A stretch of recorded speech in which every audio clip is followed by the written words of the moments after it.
allez bien. Moi, ça va. Ça va.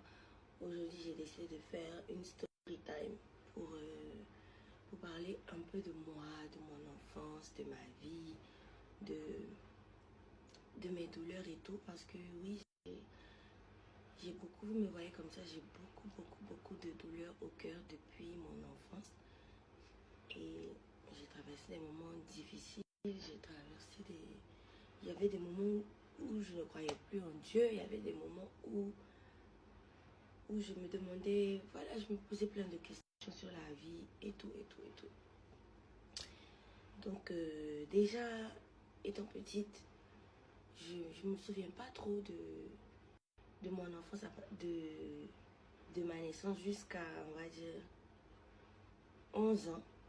Voilà, c'est à partir de 11 ans que j'ai commencé à vivre des choses vraiment difficiles.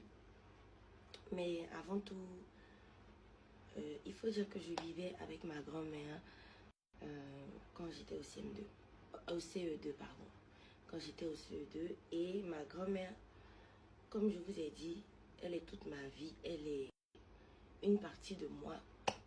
Voilà, c'est elle qui m'a tout appris. Ma mère aussi m'a appris beaucoup de choses. Mais j'étais vraiment très attachée à ma grand-mère et tout. Et bon, il faut dire aussi que mon papa n'était pas vraiment présent dans ma vie, à part au CE2 où justement je vivais chez lui avec ma grand-mère. Et après on a eu, les grandes personnes ont eu des malentendus entre eux. Donc moi j'ai dû me séparer de ma grand-mère et rentrer à la maison. Pardon, et rentrer à la maison et tout. Donc voilà, à un moment de ma vie, j'ai été très battue. J'ai été battue avec, que ce soit fil de courant, que ce soit ceinture, que ce soit objet dangereux. J'ai beaucoup été battue dans ma vie. Et c'était des moments où je me disais, ma grand-mère me manque.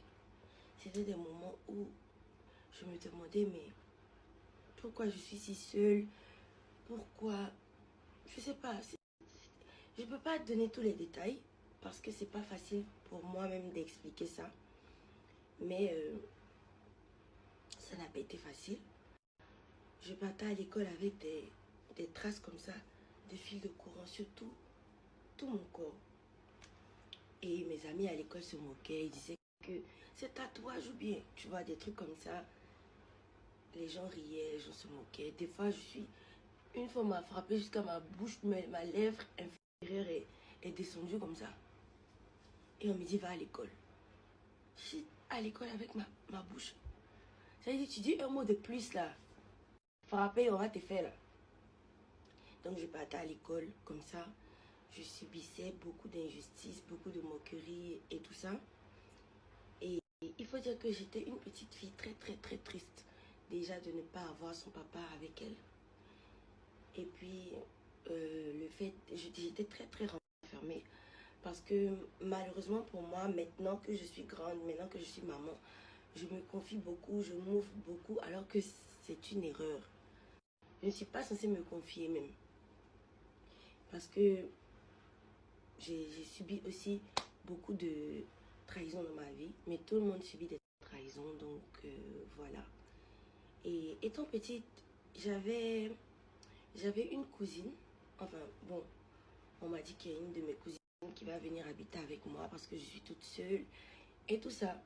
Donc, moi, j'étais très contente. En fait, moi, j'étais une petite fille très... qui s'attachait beaucoup aux gens. C'est vrai que je n'exprimais rien, aucune tristesse, aucune joie, mais je savais m'attacher aux gens, je savais aimer les gens vraiment. Donc, on me dit, ta cousine vient vivre avec toi à la maison. Ça va te faire une sœur et ça va te faire de la compagnie. Et il faut dire que nous, les enfants uniques, on a beaucoup de douleurs dans le cœur.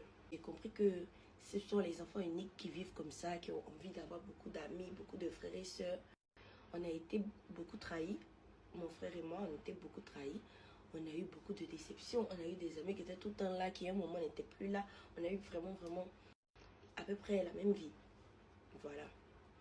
Et donc, comme je disais, ma cousine était censée venir vivre à la maison. Et elle est venue. Quand elle est venue, elle a vu que... Mais cette fille-là... Mais en fait, bon, on l'insulte tous les jours. On la frappe tous les jours. Pour un rien. Quoi qu'elle fasse, quoi qu'elle n'ait pas fait. Il suffit de mentir sur elle. Et on lui fait du tort. Et on la frappe. Donc moi j'ai accueilli la fille. Bon, la plupart de mes amis me connaissent. Accueillir les gens, c'est mon travail. Voilà. Donc j'ai accueilli ma cousine avec amour. Je lui ai montré ma chambre. On dormait ensemble. On faisait tout ensemble. Mais elle a commencé à voir que vraiment, moi j'étais une petite fille très triste, très très renfermée, qu'on frappait à tout bout de champ pour tout et pour rien. Donc qu'est-ce que la fille a fait? Elle commence à inventer des choses sur moi. Ou bien par exemple, elle me faisait du chantage. Elle casse par exemple une ampoule de la maison. Et puis elle met ça sur moi. Ou bien elle me dit, donne-moi ton plat, ou bien donne-moi tel truc. Sinon, quand un moment vient, je lui dis que c'est toi qui as cassé. Je suis effrayée, je suis traumatisée, j'exécutais tout ce qu'elle me demandait.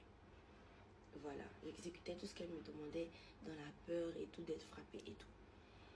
Et un jour, je sais pas, elle m'a poussée à bout. Donc je lui ai dit, tu trouves pas que tu es trop méchante? Je trouve que tu es trop méchante. Qu'est-ce que moi je t'ai fait?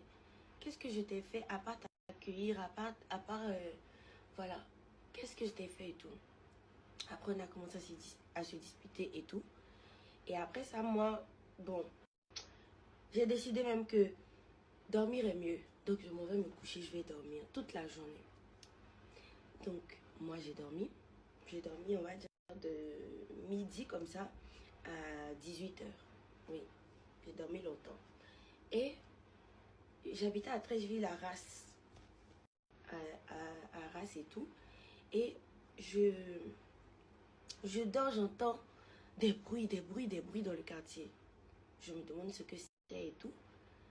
Et naturellement, je me mets à la fenêtre pour voir ce qui se passe. Et je vois les deux servantes de ma maman en train de me chercher. Et tout le quartier, c'est-à-dire que la fille, elle allait attendre ma maman dehors et lui dire que moi, je suis sortie depuis ce matin. Personne ne sait où je suis partie.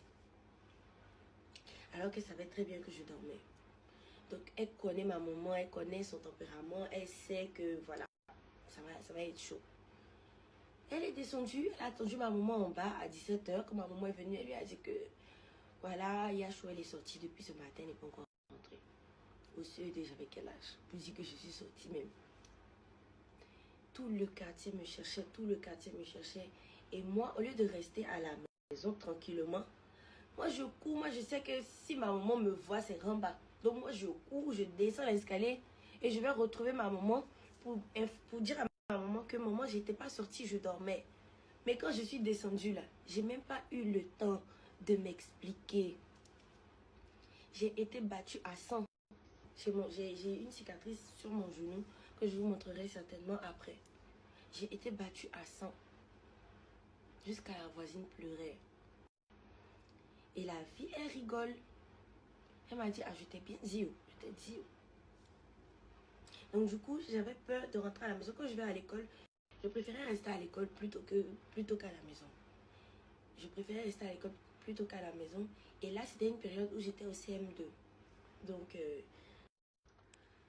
et c'était vraiment des périodes où après, je suis seule, je pleure, je m'enferme.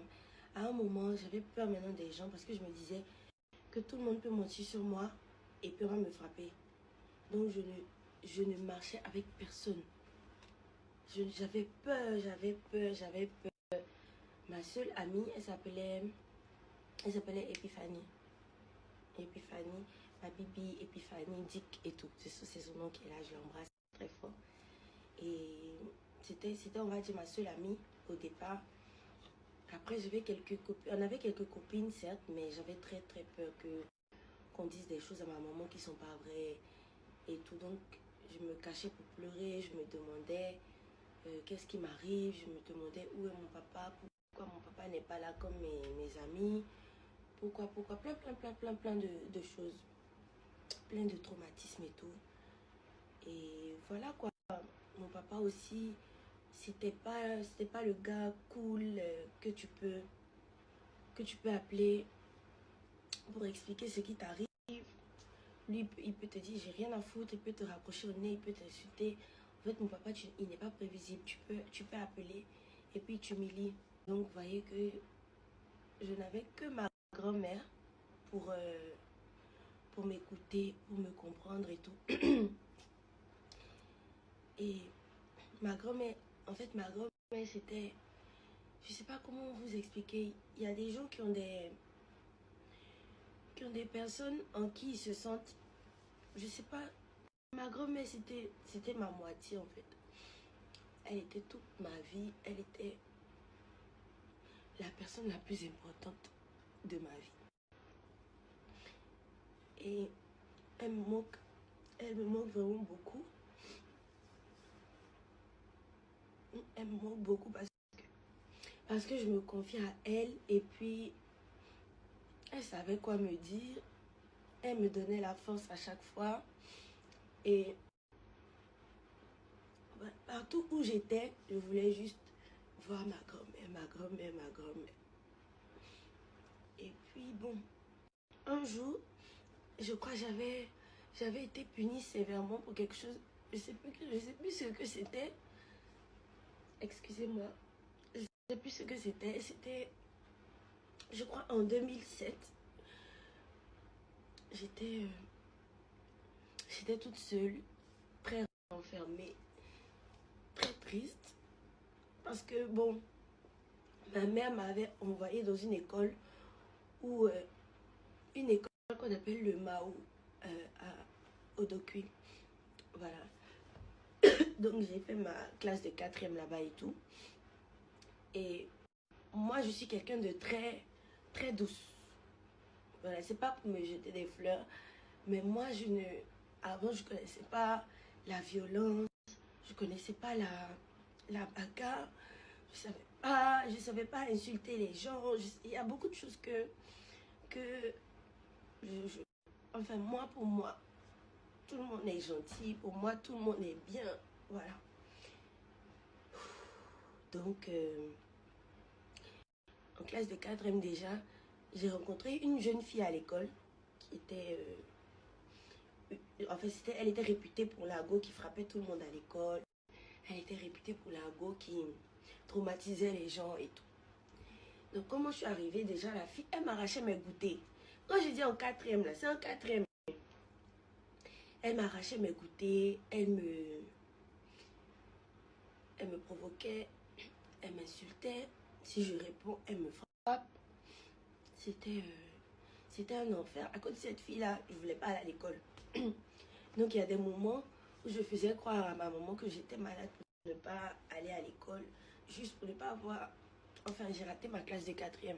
Parce que j'étais persécutée par les gens de l'école. J'étais persécutée par les gens de l'école. Je n'avais plus la tête sur les études. J'avais juste la peur d'aller à l'école. Parce que tout le monde savait que j'étais une petite peureuse et tout. Donc les gens profitaient de ma naïveté, de mon... Enfin, je sais pas comment expliquer. Et cette fille-là, elle savait que j'avais des traumatismes et tout. Elle a raconté des choses à ma maman. Comme quoi, moi j'ai un gars à l'école. Voilà, et après je suis rentrée dans des groupes de danse parce qu'on finit jamais d'apprendre. Donc je suis rentrée dans des groupes de danse, j'ai découvert les danses traditionnelles, j'ai découvert plein de genres de danse. On a fait Kizomba, à Unilever, on a fait, vraiment j'ai quand même eu un parcours dans la danse. Et la danse, franchement, c'était la seule chose qui Et c'est toujours même la seule chose qui me fait sourire, qui me calme le cœur et tout, et tout, et tout. Donc après, j'ai eu une relation difficile où j'ai perdu 7 ans pour rien. Et ça a été une relation très très difficile. Mais j'ai gardé les bons moments et puis j'ai sauté. J'ai quitté la relation pour respirer, pour reprendre ma vie en main et tout, et tout, et tout. Après, le reste, j'ai pas vraiment envie d'en parler parce que j'ai pas envie de pleurer. Mais franchement, j'ai pas... Vous avez remarqué que j'ai beaucoup d'amis. Parce que les gens font attention à leurs amis et tout. Mais moi, j'ai vraiment beaucoup d'amis. Et moi, je m'en fous. Moi, tant que tu m'as pas trahi, je suis avec toi. Donc, moi, j'ai encore même beaucoup d'amis. Tout le monde me dit, même ma soeur Rita, elle me dit que tu as trop d'amis. Tu as trop d'amis, bébé. Faut pas, ils vont te faire du mal. Oh. Et faut pas, ils vont te faire ça. Oh. De toute façon, tu crois à tout le monde. Je dis non. Quand elle me dit, telle personne n'est pas bien, je dis non, celle-là, on se connaît depuis tant. Quand elle me dit, je dis non, tu ne peux pas comprendre. Vous voyez, je justifie toujours. Mais après, je me cogne toujours la tête et tout. Mais, je sais pas, en amitié, mon défaut en amitié, on peut dire que je ne rends pas visite. Vraiment. Je ne rends pas vraiment visite. Pas parce que je ne veux pas ou parce que je me prends. Hein. Mais, je sais pas. La vie que j'ai n'est pas vraiment facile, n'est pas vraiment apaisante et tout. Il y a des moments où je m'enferme, je pleure. Aujourd'hui, comme ça, j'ai pleuré. J'ai pleuré jusqu'à... J'ai fait la sieste. Je viens de me réveiller. Je me suis réveillée il n'y a pas longtemps. Là, il est 22 heures. Je suis là, en train de penser à tous mes regrets, en train de penser à toute ma confiance que j'ai mis aux gens, en train de penser à mes choix de vie qui aujourd'hui m'empêchent d'être heureuse, de faire vraiment ce qui me rend heureuse et tout. J'ai beaucoup de... En tout cas, j'ai le cœur rempli de douleur. J'ai le cœur rempli de douleur. Et ma grand-mère, elle me manque énormément. Elle me manque énormément. Je dors avec son coussin même, mais ça ne peut pas la remplacer. Même son bonnet est là dans mon placard. Mais ça ne la remplace pas. Je sens juste son parfum. Je sens juste que elle est là. Je sens sa présence des fois. Des fois, je sens sa présence. Mais elle ne me parle pas. Tout ce que je vis, je ne peux pas en parler à quelqu'un si ce n'est pas à ma grand-mère. Je ne peux pas dire tout. Je peux me confier, mais je ne peux pas dire tout. Parce que ma grand-mère, elle gardait ce que je lui disais pour elle. Elle me conseillait, elle savait plus ou moins comment me parler, comment me calmer et tout. Et je me demande comment ma vie sera sans elle. Je me demande comment ma vie sera sans elle. Parce que depuis son départ, déjà j'avais appris de très très mauvaises nouvelles avant que ma grand-mère ne tombe dans le coma. Et j'ai fait 2 mois où j'étais très perturbée, où je faisais une dépression, où sur mon Snap, mes abonnés demandaient, mais tu as quoi? Pourquoi tu es devenue comme ça? Pourquoi tu te négliges? Pourquoi ci? Pourquoi ça? Il y avait vraiment... Je me demandais, mais pourquoi? Qu'est-ce que j'ai fait à Dieu pour toujours souffrir autant en fait? Voilà, et à un moment, je me suis mise avec un homme connu. J'ai demandé à Dieu de m'envoyer quelqu'un qui allait apaiser mes douleurs, apaiser mon cœur, me soutenir, m'aimer et tout. Mais les gens disaient, pourquoi c'est elle qui l'a choisi? Pourquoi c'est moi, pourquoi c'est moi qui l'a choisi? Pourquoi il n'est pas resté avec son ex? Elle était plus belle, elle était plus classe. Pourquoi il n'a pas fait ci? Des fois, je reçois des injures. Comme quoi, j'ai vu sur TikTok une fille qui a dit que j'étais très belle et une autre qui a commenté pour dire elle est tellement insignifiante en vrai et tout et tout. Des gens à qui je n'ai rien fait, des gens que je ne connais pas, qui ne me connaissent pas, qui m'insultent, qui disent des gros mots, qui disent des paroles méchantes sans me connaître. Moi, quand je suis venue me mettre dans ça, il n'y avait aucune fille, il n'y avait personne. Il n'y avait personne. Et moi, je ne me suis pas jetée dedans comme ça. J'ai fait une prière à Dieu. Et c'est tombé sur ça. Et donc, finalement, moi qui avais peur d'être connue, je suis connue. Moi qui avais peur d'être publique un jour, c'est le cas. Je ne peux pas aller au marché sans qu'on me salue, ou sans qu'on me dise qu'on me connaît, ou sans qu'on me dise... voilà. C'est pas ma vie, en fait, d'être connue. Vous voyez, c'est vrai que c'est bon aussi pour le commerce et tout. Mais je déteste la popularité. Je déteste ça. Il faut que les gens comprennent que je ne suis pas une star. Il faut que les gens comprennent que je ne suis pas la femme de temps. Je suis une personne ordinaire qui vit sa vie tranquillement, qui s'occupe de ses enfants tranquillement.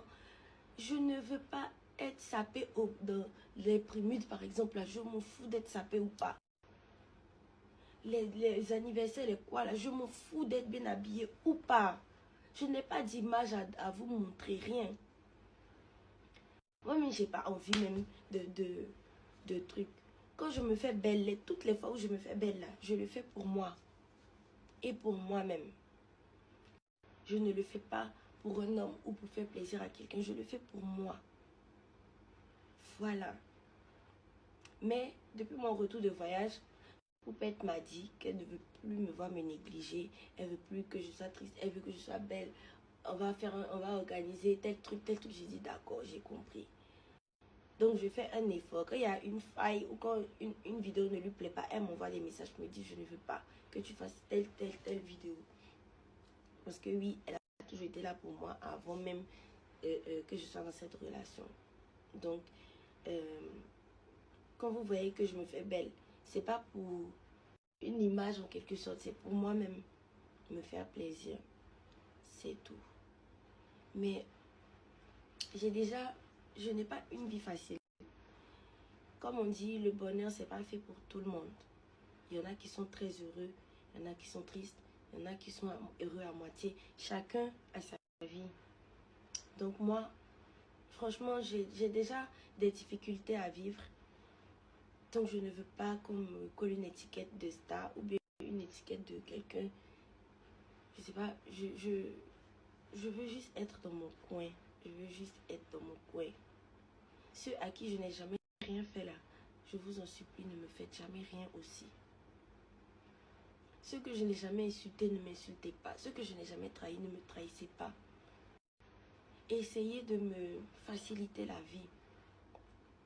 Parce que la dépression là, ça ne se voit pas sur le visage. Et c'est difficile de se faire belle quand on est triste. C'est difficile de prendre soin de soi. J'ai une amie qui est venue ici, elle a vu mes perruques. Elle dit, mais tu vas vendre bien. Et puis tout ça là, tu portes pas. Mais tout ça là, parce que je m'en fous d'être belle. Je veux être heureuse d'abord dans mon cœur. Avant de parler de beauté. Donc si l'enfance est difficile, que le milieu de la vie est difficile, que la suite de la vie est compliquée, à quel moment moi je vais sourire? À quel moment moi, je sais pas. Bon, ça ma grand-mère même sourit même là, mais tous mes souris sont faux. Depuis le départ de ma grand-mère. Tous mes sourires sont faux. Et avant, dès que j'ai un petit truc, je cours, je vais à Trècheville.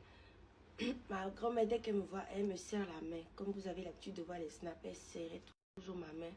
Et je lui disais ce qui ne va pas. Elle essuie mes larmes, elle me parle. Elle me parle, elle me parle, elle me parle. Je comprends tout ce qu'elle dit. Je rentre à la maison. J'ai la paix, j'ai la joie au cœur et tout et tout. Et le 10 novembre, j'ai dit à Rita, j'ai dit, allons, je te montre ma grand-mère. Elle m'a dit non, que je dois aller au travail. J'ai dit pardon, faut venir la voir au moins. Vu que tu comptes beaucoup pour moi, j'aimerais que ma grand-mère te connaisse. Elle a connu ma grand-mère, elle a beaucoup aimé. Ma grand-mère est tombée dans le coma 1 semaine ou 2 semaines après. Et étant petite, j'ai toujours eu peur du départ de ma grand-mère. J'ai toujours eu peur que ma grand-mère meure. Et c'est ce qui m'est arrivé en 2024. En tout cas, il y avait beaucoup de décès en 2024. Mais je ne savais pas que ma grand-mère allait en faire partie. Mais actuellement où je vous parle là, je me sens très seule. Je me sens très seule. Il y a beaucoup de gens qui disent m'aimer, mais en vrai là, ils ne sont pas là pour moi. Ils sont là pour le papa de mes enfants. Il y a des gens qui ont besoin de passer par moi pour avoir accès à lui. Il y a des gens qui ont besoin que je lui fasse des commissions. Il y a des gens qui ont besoin d'être gentils avec moi pour que le papa de mes enfants réalise leur projet. Il y a des gens qui sont là. En fait, les gens ne sont pas vraiment là. Les gens sont là pour ceux qui ont l'argent. Vous comprenez, non? Voilà. Donc là, ne pensez pas que si vous êtes proche de quelqu'un qui est riche, ne pensez pas que les gens vous aiment.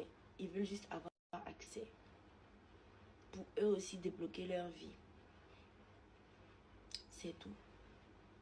Donc je me sens vraiment seule. Je n'ai aucun soutien à part le soutien de ma soeur Rita Diesel qui est toujours avec moi. À part le soutien de quelques amis à moi. Le soutien de tonton Lamine que je salue. Je me sens très seule. Mais vraiment seule. Je commence à avoir peur des gens. Je commence à me demander si je me pose plein de questions. Et toutes mes questions là, c'est ma grand-mère qui avait des réponses à ça. Je pense que des fois, Dieu peut regarder des situations et puis dire que bon, celle-là, sa grand-mère est tout pour elle. Donc, je ne vais pas prendre sa grand-mère. C'est comme ça que je pensais et tout. Mais ma grand-mère elle-même m'a dit, elle m'a dit, je t'aime beaucoup, mais je suis fatiguée. J'attends la mort, c'est ce qu'elle m'a dit. Je lui ai dit, il ne faut plus jamais me dire que tu attends la mort. Tu es toute ma vie. Je suis tout le temps avec toi. Pourquoi tu parles de la mort? À vrai dire, je voyais que ma grand-mère était fatiguée. Je voyais que ma grand-mère était épuisée, elle n'avait plus de force pour vivre. Mais moi, j'avais besoin d'elle, moi, je l'aime. Donc, c'était pas aussi évident pour moi de la laisser partir. Mais je savais qu'elle était fatiguée. Et plus jamais personne ne sera comme elle sur cette terre. Je sais pas ce qui va me rendre heureuse encore. Ou ce qui va faire mon bonheur encore, je sais pas. Je vois rien. Je vois rien de bon à l'avenir pour moi. Je vois rien de bon à l'avenir pour moi. Je me dis que les autres femmes ont la chance d'être heureuses. Elles ont... Voilà. Chacun voilà, à ce qu'il ressent et tout. Et je comprends que ma grand-mère était fatiguée, qu'elle soit partie et que maintenant elle repose en paix. Et puis, à un moment de ma vie, j'ai commencé à devenir une fille dure de caractère, difficile, avec un gros cœur. Mais mon gros cœur, c'est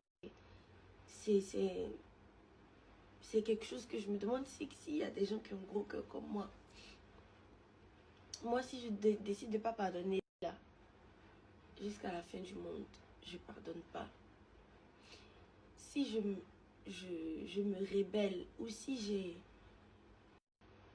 je me laisse pas faire. Même quand je sens que quelqu'un me provoque, je suis désagréable. Alors que je n'étais pas comme ça avant. J'étais pas comme ça avant, mais vous voyez, il faut comprendre à un moment que tout le monde ne peut pas te marcher dessus toute ta vie. Maintenant, j'ai 2 enfants. Mes enfants m'adorent. Mes enfants m'aiment beaucoup. Mais si je ne me fais pas dur là, mes enfants seront comme moi. Malheureusement, ma fille Iman, elle est comme moi. Elle est tout le temps, elle a peur des gens, elle est triste. Elle se dit que si elle dit tel truc, ils vont la juger. C'est comme ça qu'Iman voit les choses. C'est moi qui lui dis non, si à l'école on te tape, tu tapes. Si à l'école on te dit ça, tu fais comme si... Je lui montre ce que moi-même j'ai pas pu faire à l'école. Parce que je veux pas que ma fille vive la même chose que moi. Je veux pas qu'elle vive la même chose que moi. Il y a vraiment beaucoup de choses que je peux pas expliquer ici sur internet. Mais vraiment, prenez la vie du bon côté. Profitez de vos parents. Vous qui avez des papas extraordinaires là. Profitez de vos papas. Parce que tout le monde n'a pas ça. Parce qu'on est là même, on vit comme si on a perdu notre papa. Alors qu'il est là. Tu n'as pas d'amour paternel. Tu n'as pas vraiment reçu d'amour. Tu n'as pas reçu de... Tu es... Bon. Qu'est-ce que... Quand on rend un enfant comme ça là, qu'est-ce qu'on espère après qu'il devienne? Ou qu'est-ce qu'on espère qu'il ressente?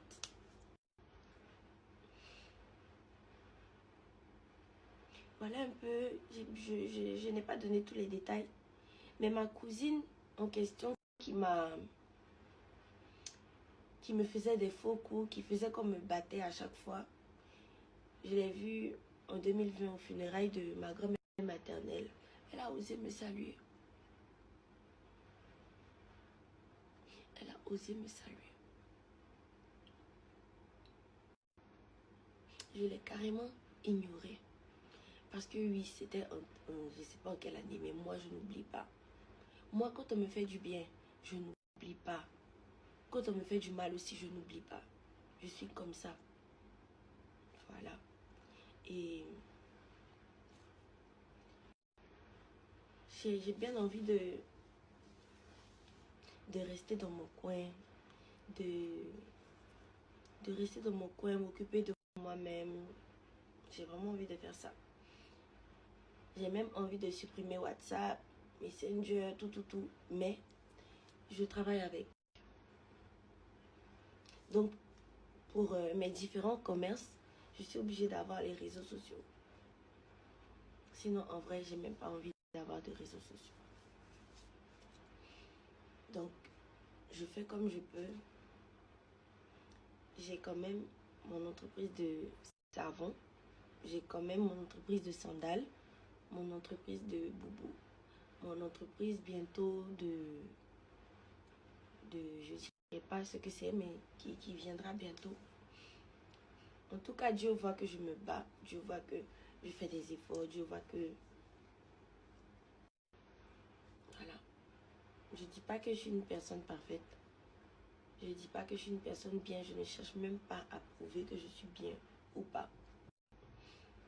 Mais j'aimerais dire à toutes les personnes qui m'aiment beaucoup, qui me regardent, vos enfances là, si elles sont difficiles, enlevez ça dans vos cœurs.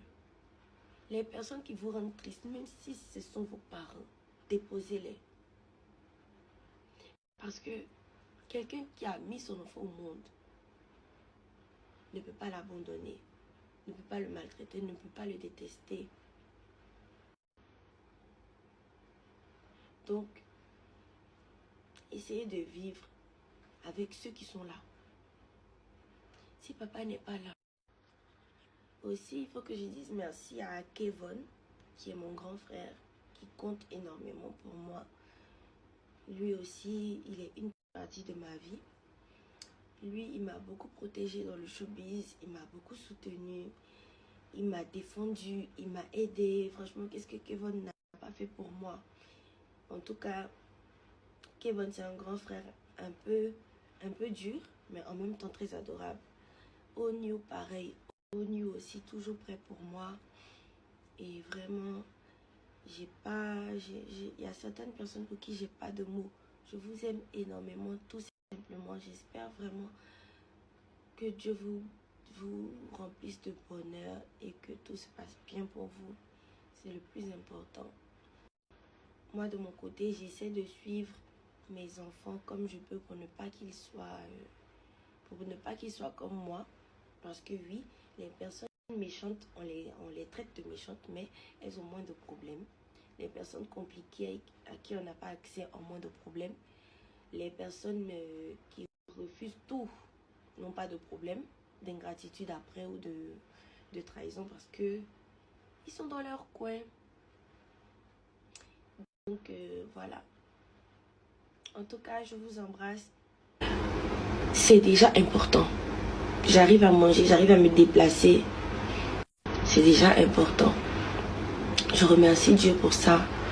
Mais j'avais besoin de vider mon cœur aujourd'hui, d'exprimer beaucoup. J'ai pas pu exprimer tout. J'ai pas pu vider mon cœur à 100%.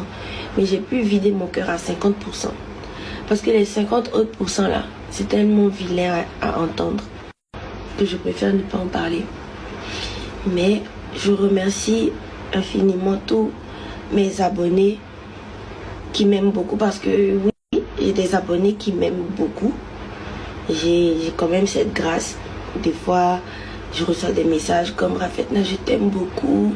J'espère que il y a des abonnés aussi qui me disent que toi tu vas pas bien, que Dieu te fortifie, que Dieu, pourtant j'ai pas besoin de parler. Il y a des abonnés qui demandent tout le temps après soigner Iman. J'ai une abonnée qui demande tout le temps après soigner Iman quand elle ne les voit pas. Il y en a aussi qui m'envoient des injures. Voilà quoi. Je reçois beaucoup de choses. Des fois, voilà quoi. Et je remercie en tout cas tous ceux qui m'aiment beaucoup. Je remercie toutes mes amies qui sont loyales et vraies envers moi. Je remercie aussi certaines personnes dans mon cœur parce que oui, ils ont fait beaucoup. Ils ont fait beaucoup. Et voilà. Je ne vais pas rentrer dans les détails. Mais j'espère vraiment que Dieu va me donner la force. J'espère que Dieu va me libérer surtout. J'espère que Dieu a prévu quelque chose pour moi de grand. Parce que vraiment, lui-même, il a vu que j'ai beaucoup pleuré. Dieu a vu que j'ai beaucoup pleuré. Il a vu que il y a beaucoup de choses que j'ai vécues. Mais lui seul, il sait comment me consoler. Dieu sait comment me consoler. Il sait comment m'aider, comment me faire avancer. Donc je lui confie encore ma vie et tout. Donc voilà.